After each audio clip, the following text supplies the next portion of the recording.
क्या आपने कभी ऐसा महसूस किया है कि आप पूरी जिंदगी सबको खुश करने में लगे रहे, लेकिन किसी ने कभी ये नहीं पूछा कि आप सच में कैसे हैं? हम में से बहुत लोग बिना ये जाने पूरी जिंदगी एक बोझ उठाते रहते हैं।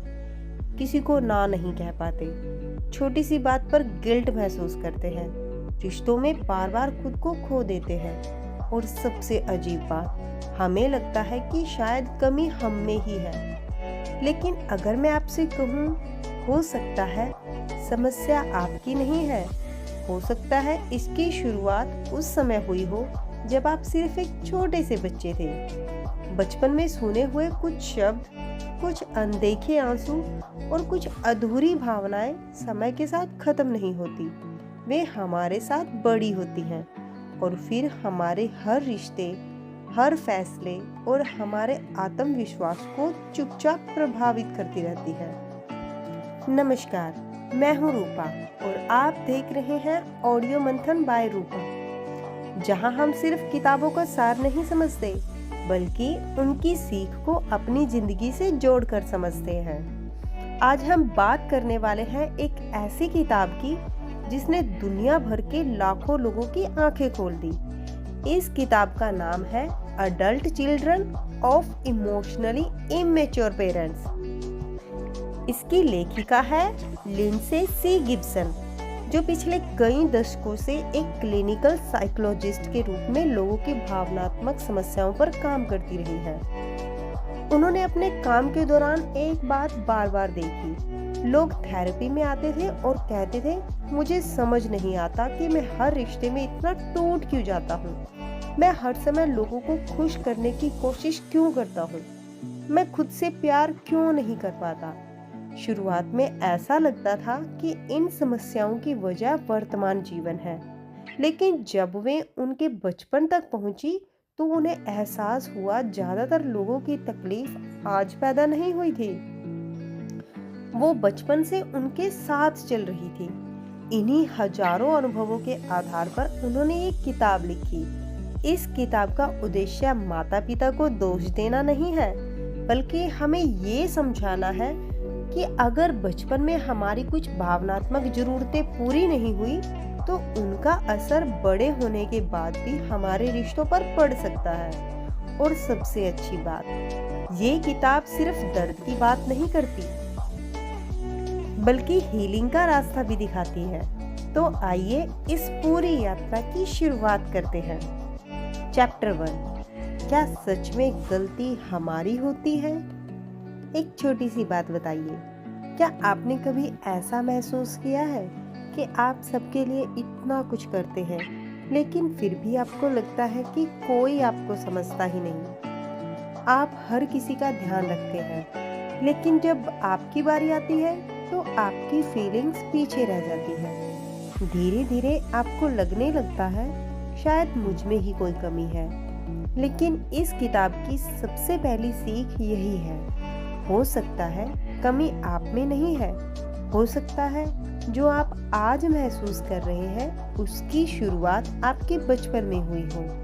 देखिए, जब एक बच्चा इस दुनिया में आता है उसे कुछ भी नहीं पता होता। उसे अपने माता पिता से ही सब कुछ सीखना होता है। प्यार क्या होता है, गुस्सा कैसे संभालना है, रोना ठीक है या नहीं, अपनी बात कैसे कहनी है, सब कुछ। अगर उस बच्चे की बात सुनी जाती है, उसे प्यार से समझाया जाता है, तो उसके अंदर भरोसा पैदा होता है। लेकिन अगर उसे बार बार चुप करा दिया जाए या उसकी बात को हमेशा छोटा समझ लिया जाए, तो वो धीरे धीरे अपनी फीलिंग्स छिपाना सीख जाता है। एक छोटा सा उदाहरण, मान लीजिए एक बच्चा स्कूल से उदास होकर घर आता है। वो कहता है, मम्मी आज मेरे दोस्त ने मुझसे बात नहीं की। अगर जवाब मिले, इतनी सी बात पर परेशान मत हुआ करो, तो माँ को शायद लगे कि उन्होंने बच्चे को मजबूत बनाना सिखाया। लेकिन बच्चे ने क्या सीखा? उसने सीखा मेरी फीलिंग्स की कोई वैल्यू नहीं है। अब यही बच्चा बड़ा होता है, ऑफिस में कोई उसकी बात काट देता है तो वो कुछ नहीं बोलता। शादी के बाद भी वो हर समय यही सोचता रहता है कि सामने वाला नाराज न हो जाए। क्यों? क्योंकि बचपन से उसने यही सीखा था कि अपनी फीलिंग से ज़्यादा दूसरों की फीलिंग्स जरूरी है। अब यहाँ एक बात बहुत ध्यान से समझिए, इस किताब का मकसद माता पिता को गलत साबित करना नहीं है। हो सकता है उन्होंने भी अपने बचपन में यही सब देखा हो, उन्होंने वही किया जो उन्हें सही लगा। लेकिन अगर हम ये समझ जाए कि हमारी कुछ आदतें कहाँ से आई हैं, तो उन्हें बदलना भी शुरू कर सकते हैं। और यही इस किताब की सबसे खूबसूरत बात है। अगर समस्या सीखी हुई है तो उसका समाधान भी सीखा जा सकता है। यहीं से हीलिंग की शुरुआत होती है। चैप्टर 2, इमोशनली इमेच्योर पेरेंट्स कैसे होते हैं। पिछले चैप्टर में हमने समझा कि कई बार हमारी आज की परेशानियों की शुरुआत बचपन से होती है। लेकिन अब सवाल आता है, आखिर इमोशनली इमेच्योर पेरेंट्स होते कौन हैं? क्या वे अपने बच्चों से प्यार नहीं करते? नहीं, यही सबसे बड़ी गलतफहमी है। इस किताब में लेखिका कहती है कि ऐसे ज्यादातर माता पिता अपने बच्चों से प्यार तो करते हैं, लेकिन उन्हें ये नहीं पता होता कि बच्चे की भावनाओं को कैसे समझा जाए। यानी बच्चा खाना खा रहा है या नहीं, उसकी पढ़ाई कैसी चल रही है, उसे कपड़े मिले या नहीं, इन सब का तो ध्यान रखा जाता है। लेकिन वो बच्चा अंदर से कैसा महसूस कर रहा है, ये बात अक्सर छूट जाती है। यही इमोशनली इमेच्योरिटी है। एक बात सोचिए, अगर एक बच्चा डरकर अपने पापा के पास आए और कहे, पापा मुझे बहुत डर लग रहा है, तो एक इमोशनली मैच्योर पेरेंट्स पहले पूछेगा, क्या हुआ बेटा, बैठो आराम से, बताओ। लेकिन इमोशनली इमेच्योर पेरेंट्स शायद कह दे, इतनी सी बात से डर गए, स्ट्रॉन्ग बनो। पापा का इरादा बुरा नहीं था, वे अपने बेटे को मजबूत बनाना चाहते थे। लेकिन बेटे ने क्या सीखा? उसने सीखा डरना गलत है, रोना गलत है, अपनी फीलिंग्स दिखाना गलत है। और यहीं से वो अपनी भावनाएं छिपाना शुरू कर देता है। यही बच्चा बड़ा होकर क्या करता है? अब वो वही बच्चा बड़ा हो गया है, उसकी शादी हो गई है, ऑफिस का तनाव है, घर की जिम्मेदारियां हैं, लेकिन उसे कभी समझ ही नहीं आया कि अपनी फीलिंग्स कैसे बताई जाती है। पत्नी पूछती है, क्या हुआ, तुम इतने चुप क्यों हो? वो कहता है, कुछ नहीं। असल में उसे कुछ नहीं कहना नहीं आता, उसे कभी कुछ है कहना सिखाया ही नहीं गया। धीरे धीरे पत्नी को लगता है कि पति को उसकी परवाह नहीं, और पति को लगता है कि कोई उसे समझता ही नहीं। देखते ही देखते एक छोटा सा बचपन का पैटर्न पति पत्नी के रिश्ते में भी दूरी बन जाता है। एक और जरूरी बात, इस किताब में लेखिका बताती है कि इमोशनली इमेच्योर पेरेंट्स एक जैसे नहीं होती। कुछ बहुत जल्दी गुस्सा हो जाते हैं, कुछ हर समय बच्चों से बहुत ज़्यादा उम्मीद रखते हैं, कुछ हर बात से बचते रहते हैं, और कुछ अपने बच्चों से भावनात्मक दूरी बनाए रखते हैं। उनका व्यवहार अलग हो सकता है, लेकिन एक बात लगभग समान होती है, उन्हें अपने बच्चों की भावनाओं को समझने में कठिनाई होती है। अब सवाल है, अगर हमारे माता पिता ऐसे थे तो क्या हमें भी वैसा ही बनना पड़ेगा? बिल्कुल नहीं। यही इस किताब की सबसे बड़ी उम्मीद है। जब हमें ये समझ आ जाता है कि हमारे अंदर कौन सा पैटर्न चल रहा है, तभी हम उसे बदलना शुरू कर सकते हैं। याद रखिए, जिस गलती को हम पहचान लेते हैं उसे अगली पीढ़ी तक जाने से रोक सकते हैं। हो सकता है आपके माता पिता ने अनजाने में कुछ गलतियां की हो, लेकिन अब आपके पास मौका है कि आपके बच्चे वही दर्द लेकर बड़े ना हो, और यहीं से एक नई पीढ़ी की शुरुआत होती है। लेकिन अब एक बहुत बड़ा सवाल, अगर बचपन में बनी ये आदतें हमारे अंदर बैठ जाती हैं, तो बड़े होने के बाद ये हमारी जिंदगी और रिश्तों को कैसे प्रभावित करती हैं? यही हम अगले चैप्टर में समझेंगे। चैप्टर 3, बचपन खत्म हो जाता है लेकिन उसके असर नहीं। अब तक हमने समझा कि अगर बचपन में हमारी फीलिंग्स को बार बार नज़रअंदाज किया जाए तो उसका असर हमारे अंदर रह जाता है। लेकिन अब सवाल ये है, क्या बचपन की बातें सच में बड़े होने के बाद भी असर करती हैं? इस किताब का जवाब है हाँ, जितना हम सोचते हैं उससे कहीं ज़्यादा।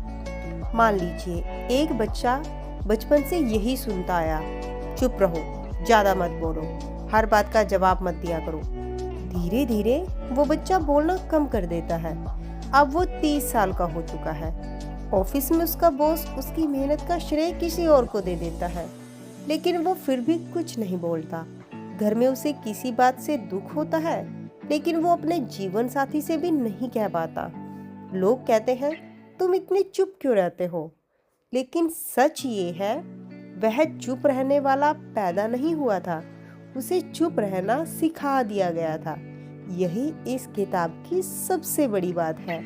हमारा बचपन हमें सिर्फ यादें नहीं देता, वह हमें जीने का तरीका भी सिखा देता है। अब एक रियल लाइफ एग्जाम्पल। एक बहू नई नई शादी करके घर आती है। उसे हर बात पर लगता है कि अगर उसने अपनी राय रखी तो लोग नाराज हो जाएंगे, इसलिए वो हर बार ठीक है कह देती है। धीरे धीरे उसके ऊपर काम बढ़ता जाता है, वो थकने लगती है, अंदर ही अंदर गुस्सा भी आता है, लेकिन वो फिर भी कुछ नहीं कहती। एक दिन छोटी सी बात पर उसका गुस्सा फूट पड़ता है। घर वालों को लगता है इतनी सी बात पर इतना गुस्सा, लेकिन सच्चाई ये है कि गुस्सा उस दिन का नहीं था, वो कई सालों से दबा हुआ था। ऐसा क्यों होता है? साइकोलॉजी कहती है कि हमारा दिमाग वही तरीका बार बार अपनाता है जो उसने बचपन में सीखा होता है।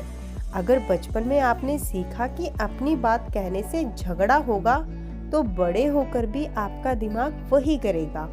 आप अपनी बात दबा देंगे, भले ही अब सामने वाले लोग अलग हो। यानी हम अक्सर वर्तमान में नहीं, अपने पुराने अनुभवों के हिसाब से जी रहे होते हैं। फिर यही पैटर्न आगे कैसे बढ़ता है? अब सोचिए, वही बहू कुछ साल बाद खुद माँ बन जाती है। उसका बच्चा रोता है, वो काम में व्यस्त है। बिना सोचे वो कह देती है, बस करो, इतनी सी बात पर मत रो। ध्यान दीजिए, वो बुरी माँ नहीं है, वो वही बोल रही है जो उसने बचपन में सुना था। यही से दर्द एक पीढ़ी से दूसरी पीढ़ी तक चला जाता है। इसे ही आसान भाषा में हम जनरेशनल पैटर्न कह सकते हैं।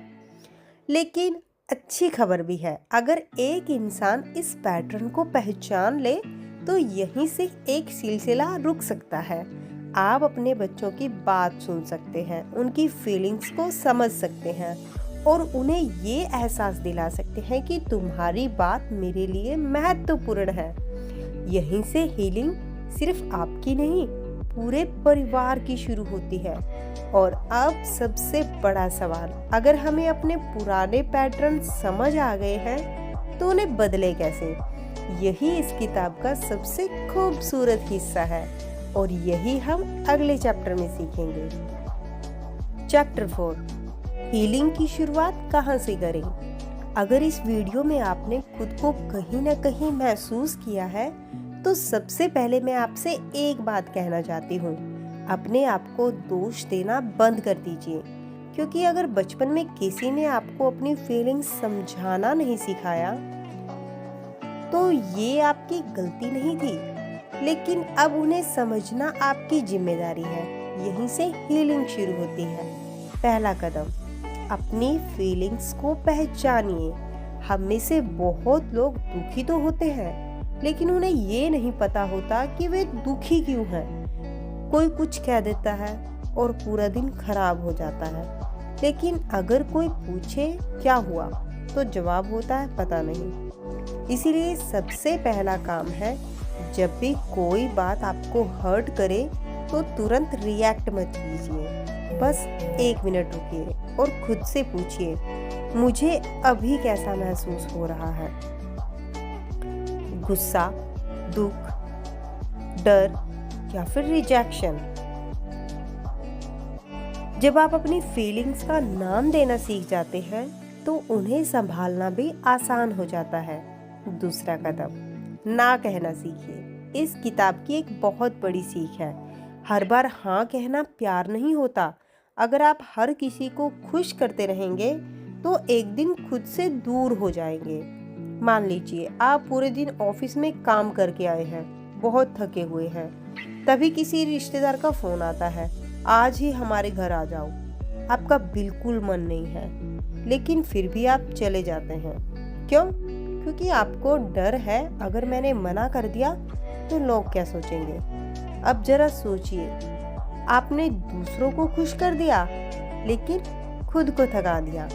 अगर इसकी जगह आप प्यार से कहते, आज मैं बहुत थका हुआ, इस रविवार जरूर मिलेंगे, तो क्या ये गलत होता? नहीं, इसे ही हेल्दी बाउंड्री कहते हैं। बाउंड्री का मतलब रिश्ता तोड़ना नहीं, रिश्ते में रहते हुए खुद का सम्मान करना है। तीसरा कदम, खुद से वैसे ही बात कीजिए जैसे अपने बच्चे से करते हैं। अगर आपका छोटा बच्चा कोई गलती करे तो क्या आप उससे कहेंगे तुम किसी काम के नहीं हो? शायद नहीं। फिर आप खुद से ऐसा क्यों कहते हो? हम अपने लिए सबसे कठोर इंसान बन जाते हैं। आज से एक नई आदत शुरू कीजिए। जब भी गलती हो खुद से कहिए, कोई बात नहीं, गलती हुई है लेकिन मैं सीख सकता हूँ। यही सेल्फ कंपैशन है और हीलिंग की शुरुआत यहीं से होती है। एक छोटी सी प्रैक्टिस, मैं चाहती हूँ कि आज रात सोने से पहले आप सिर्फ 3 सवाल पूछें। पहला, आज ऐसी कौन सी बात थी जिसने मुझे सबसे ज्यादा हर्ट किया? दूसरा, उस समय मुझे कैसा महसूस हुआ? तीसरा, अगर मेरा कोई अपना इसी दर्द में होता तो मैं उससे क्या कहता? अब वही बात खुद से कहिए। धीरे धीरे आपका रिश्ता खुद के साथ बदलने लगेगा। इस चैप्टर की सबसे बड़ी सीख, हीलिंग का मतलब ये नहीं कि एक दिन उठेंगे और सब ठीक हो जाएगा। हीलिंग छोटे छोटे कदमों से होती है। अपनी फीलिंग्स को समझना, जरूरत पड़ने पर ना कहना, खुद को दोष देने की जगह खुद को समझना, यही छोटे छोटे कदम एक दिन आपकी पूरी जिंदगी बदल देते हैं। लेकिन अभी एक आखिरी सवाल बाकी है, अगर हमारे माता पिता आज भी नहीं बदले तो क्या करें? क्या उन्हें माफ करना जरूरी है? और सबसे जरूरी, क्या हम अपने बच्चों के साथ यही दर्द यही रोक सकते हैं? इस सवाल का जवाब इस किताब के आखिरी चैप्टर में मिलेगा। चैप्टर 5, हीलिंग यहीं से शुरू होती है। अब हम इस किताब के आखिरी चैप्टर पर आ गए हैं। अगर आपने शुरू से लेकर अब तक पूरी बात ध्यान से सुनी है तो शायद आज आपको अपनी जिंदगी की बहुत बातें समझ आने लगी होंगी। हो सकता है पहली बार आपको एहसास हुआ हो, मैं खराब इंसान नहीं हूँ, मैं सिर्फ कुछ पुराने दर्द लेकर जी रहा था। और यहीं से हीलिंग शुरू होती है। क्या माता पिता को माफ करना जरूरी है? बहुत लोग कहते हैं जब तक माफ नहीं करेंगे आगे नहीं बढ़ पाओगे, लेकिन ये किताब थोड़ी अलग बात कहती है। सबसे पहले अपने दर्द को समझिए, जो हुआ उसे स्वीकार कीजिए। अपने आप से ये मत कहिए कि कुछ हुआ ही नहीं था। अगर दर्द हुआ था तो हुआ था, उसे दबाने से वो खत्म नहीं होगा। एक बात हमेशा याद रखिए, अपने माता पिता को समझने का मतलब उनकी हर बात को सही मान लेना नहीं है। हो सकता है उन्होंने आपको जानबूझकर तकलीफ ना दी हो सकता है उन्हें भी कभी किसी ने प्यार से अपनी फीलिंग बताना नहीं सिखाया। उन्होंने वही किया जो उन्होंने अपने घर में देखा। लेकिन अब आपके पास एक चुनाव है, क्या आप भी वही कहानी आगे बढ़ाएंगे या उसे यहीं रोक देंगे? अब एक रियल लाइफ एग्जाम्पल, मान लीजिए एक पिता बचपन में हमेशा डांट सुनकर बड़े हुए। उनके पिताजी कहते थे रोना बंद करो, लड़के रोते नहीं। अब वही पिता अपने बेटे से भी यही कहते हैं। उन्हें लगता है कि वे उसे मजबूत बना रहे हैं। लेकिन एक दिन उसका बेटा उनसे कहता है, पापा मुझे आपके सामने अपनी बात कहने में डर लगता है। यही वो पल है जहाँ दो रास्ते हैं। पहला, वो फिर से डांट दे। दूसरा, एक पल रुके और सोचे, क्या मैं वही गलती दोहरा रहा हूँ जो मेरे साथ हुई थी? अगर उन्होंने दूसरा रास्ता चुन लिया तो उसी दिन एक नई पीढ़ी की शुरुआत हो जाती है। इस किताब की सबसे बड़ी सीख, हीलिंग का मतलब ये नहीं कि आपका अतीत मिट जाएगा। हीलिंग का मतलब ये है कि आपका अतीत अब आपका भविष्य तय नहीं करेगा। आज से अगर आपका बच्चा रोए तो उसकी बात सुनिए।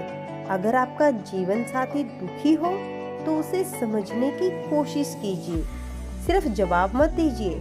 अगर आपके माता पिता आज भी वैसे ही हैं तो उनसे जितना हो सके सम्मान से बात कीजिए, लेकिन अपनी मानसिक शांति की भी रक्षा कीजिए। प्यार और बाउंड्रीज दोनों एक साथ हो सकते हैं।